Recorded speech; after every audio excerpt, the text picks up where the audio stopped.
안녕하세요. 요리연구가 노고은입니다. 진심집밥 오늘 달래 된장찌개를 준비를 했습니다. 또 이게 그냥 된장찌개가 아니라 여러분들 고깃집에서 먹는 그런 된장찌개, 그런 맛이 날 수 있는 된장찌개 제가 알려드리도록 할게요. 된장찌개에 달래만 넣으면 된다? 아닙니다. 오늘 순서를 제가 알려드릴 텐데요. 꿀팁이 한 가지 있습니다. 마지막까지 잘 지켜봐 주세요.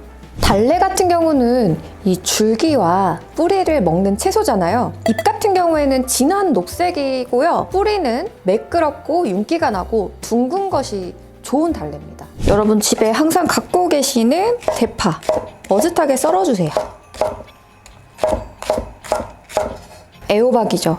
된장찌개 하면은 또 빼먹을 수 없는 애호박. 애호박은 반달 모양으로 썰어도 되고 저는 이제 큐브 모양으로 씹히는 식감을 좋아하기 때문에 이런 모양으로 썰어주세요.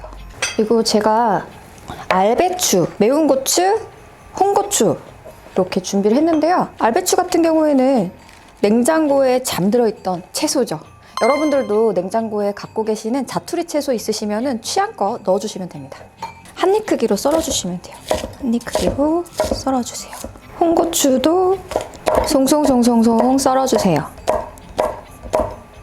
그리고 매운 고추 같은 경우에는 저는 이제 끝부분을 좀 잘라서 혹시나 농약이라든지 이물질 같은 게 끝에 맺혀 있을 수 있기 때문에 끝에는 버려주시고요. 이것도 송송송송 썰어주세요. 달래도 먹기 좋은 크기로 썰어주시면 되는데요. 3, 4cm 길이로 썰어주세요. 이렇게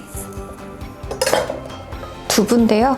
두부도 저는 이제 애호박 같은 경우도 큐브 모양으로 썰었는데 두부도 마찬가지로 정사각 모양으로 해서 이렇게 썰을게요. 사이즈로. 저는 뚝배기를 준비했는데 여러분들 냄비 집에 갖고 계신 일반 냄비 사용하셔도 좋습니다. 뚝배기를 좀 달궈주시고요. 여기에서 꿀팁이 하나 들어갑니다. 바로 여기다가 육수 부어가지고 재료들 넣어가지고 끓이면 되지 않아요? 라고 생각하실 수 있는데 된장과 보이시죠? 이게 돼지고기 다짐육입니다.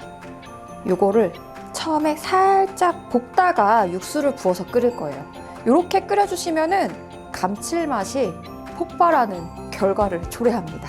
이 돼지고기 다짐육 같은 경우에는 뒷다리 부위를 많이 사용을 하는데 이게 생각보다 저렴하면서 맛도 좋습니다. 저는 돼지고기 다짐육을 썼는데 돼지고기 불고기용을 사용하셔도 되고 나는 집에 소고기가 있다 하시면 소고기 차돌박이부터 아니면 불고기용 소고기 다 괜찮습니다. 뚝배기가 달궈졌으면 여기에 이 다짐육을 넣어서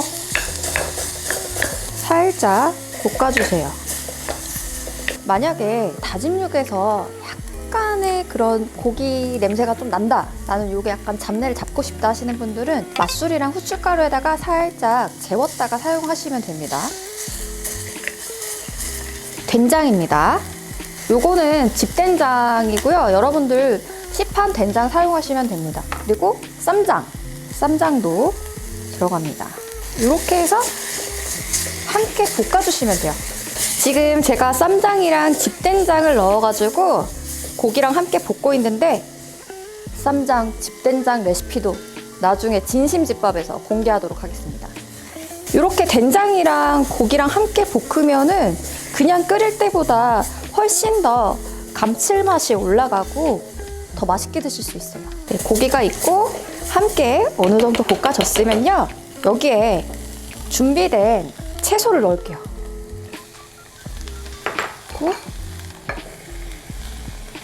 넣고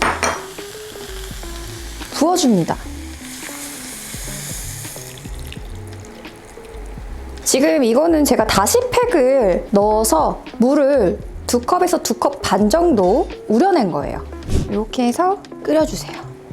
이게 한 소끔 끓으면은 두부를 약간 넣고요. 고기라든지 된장이 함께 볶아지고 이미 다 익었기 때문에 이 딱딱한 채소가 다 익을 때까지만 끓여주시면 됩니다. 이 정도 양이면은 2인분에서 3인분 정도 양이라고 보시면 됩니다. 대파를 썰어 놓은 거를 반 정도만 3분의 2에서 반 정도 넣을게요. 그리고 다진 마늘 반 스푼. 요건 매운 고춧가루거든요. 요건 생략이 가능한데 있으시면 넣어주시면은 약간 매콤하게 해서 얼큰하게 드실 수 있어요. 뚝배기가 좀 작긴 하다. 넘치겠는데? 맛있게 끓고 있습니다. 여러분들 뭔가 내가 된장국이라든지 된장찌개 먹을 때 나는 이렇게 입에 걸리는 텁텁함이 싫다 하시는 분들은 된장을 여기다가 넣을 때 체에다가 이렇게 개어서 좀 물을 약간 넣어가지고 개어서 그거를 이제 고기랑 함께 볶아서 사용을 하셔도 되고, 고기랑 미리 볶은 거를 체에다가 우려가지고 그렇게 사용을 하셔도 돼요. 지금 보글보글 끓고 있는데요. 이때 두부가 들어갑니다. 이제 여기에 대파랑 매운 고추, 홍고추. 근데 홍고추 같은 경우에는 3-4개 정도는 이따가 위에다가 고명처럼 이렇게 올릴 거기 때문에 좀 두시고요. 그리고 요거는 셰프의 킥입니다. 이게 멸치 액젓인데 요즘에 참치액도 굉장히 잘 나오거든요. 참치액이나 멸치액을 1스푼 정도 넣어주면 더 깊은 감칠맛으로 맛있게 드실 수가 있으면서, 그리고 간도 좀 잡아줘요. 그리고 마지막, 이게 뭐냐? 올리고당인데요. 올리고당을 1/3 스푼 정도 넣어서 맛을 조금 잡아줍니다. 올리고당이 없으시면은 꿀이나 설탕 사용하시면 됩니다. 이렇게 넣어주면은 아무래도 된장이 콩으로 만든 거기 때문에 찌개를 드실 때 구수한 감칠맛을 느끼지만 약간의 그 텁텁함이 있을 수 있거든요. 이 텁텁함을 잡아줘요. 이제 대망의 달래. 네, 달래를 넣어주세요. 달래를 넣고 살짝만 이렇게 잠길 정도로 해주시고 아주 살짝만 끓여주시고요. 아까 전에 고명, 홍고추 위에다가 예쁘게 올려주세요. 이렇게 하면은 달래 된장찌개가 완성이에요. 너무 간단하지 않나요? 달래를 제가 마지막에 넣었는데, 마지막에 넣는 이유는 아무래도 봄나물이잖아요. 봄나물 향을 좀 더 느끼기 위해서 처음부터 넣으면은 조금 달래 향이 많이 된장찌개에 묻힐 수 있기 때문에 저는 끝부분에다가 달래를 넣어서 살짝 끓여줍니다. 이렇게 하면은 완성!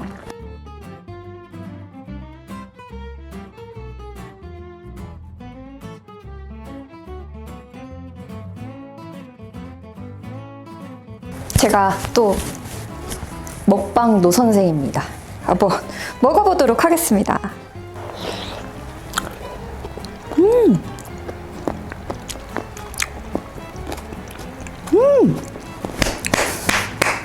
달래 향이 입안에 퍼지면서 고기랑 된장이랑 함께 볶았잖아요. 이 감칠맛이랑 입안에 봄 향기가 가득 퍼지면서 입맛이 막 돋아요. 너무 맛있는데 이걸 어떻게 표현해?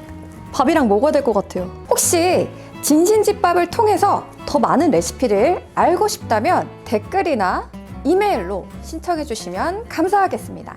구독, 좋아요, 알림 설정까지 부탁드려요.